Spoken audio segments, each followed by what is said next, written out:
இருக்கும் பொது இலக்கணத்தை தெரிஞ்சுக்கிட்டு தயங்காம தமிழிலேயே பேசுவோம். உயிரெழுத்து 12 படிச்சுக்கிட்டு மெய்யெழுத்து 18 சொல்லுவோம்.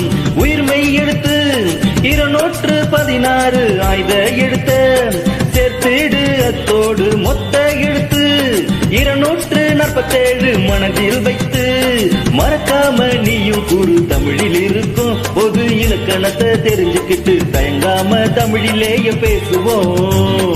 உயிரெழுத்து 12 படிச்சுக்கிட்டு மெய்யெழுத்து 18 சொல்லுவோம்.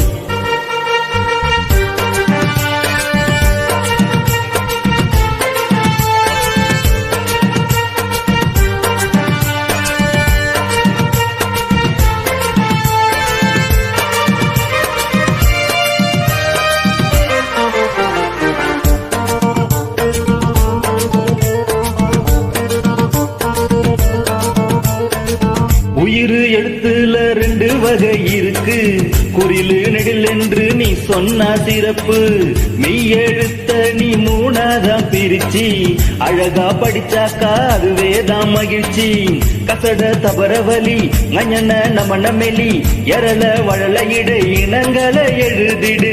குறிலுக்கு மாத்திர 1 நெடிலுக்கு மாத்திர 2 புள்ளி வச்ச எழுத்துக்கெல்லாம் அறமாத்திரை அளவிடு. உயர்தினை அக்வினை 2 திணை வழக்கு தன்மை முன்னிலை படற்கையிட கணக்கு.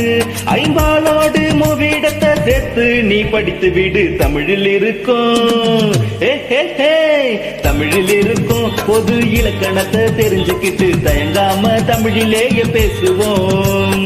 உயிர்மெய் எழுத்து 216 ஆய்த எழுத்த சேர்த்திடு அத்தோடு மொத்த எழுத்து 247 மனதில் வைத்து மறக்காம நீயும் கூறு. தமிழில் இருக்கும் பொது இலக்கணத்தை தெரிஞ்சுக்கிட்டு தயங்காம தமிழிலேயே பேசுவோம்.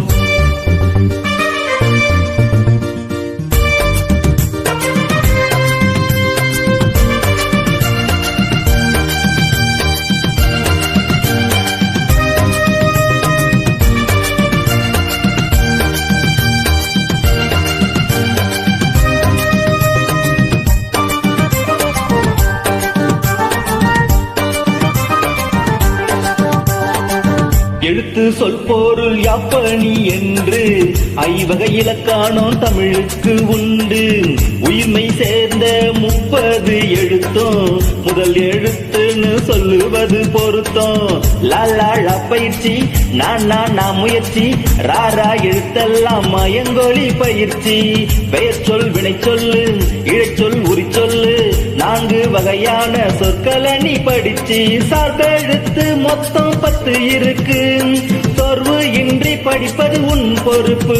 தமிழ் இலக்கணத்தை பிழையின்றி பேசிடு நீ எழுதிடு. தமிழில் இருக்கும் தமிழில் இருக்கும் பொது இலக்கணத்தை தெரிஞ்சுக்கிட்டு தயங்காம தமிழிலேயே பேசுவோம். உயிரெழுத்து 12 படிச்சுக்கிட்டு மெய்யெழுத்து 18 சொல்லுவோம். உயிர்மெய் எழுத்து 216 ஆய்த எழுத்த சேர்த்திடு அத்தோடு மொத்த எழுத்து 247 மனதில் வைத்து மறக்காம நீயும் கூறு. தமிழில் இருக்கும் பொது இலக்கணத்தை தெரிஞ்சுக்கிட்டு தயங்காம தமிழிலேயே பேசுவோம். உயிரெழுத்து 12 படிச்சுக்கிட்டு மெய்யெழுத்து 18 சொல்லுவோம். Share chat.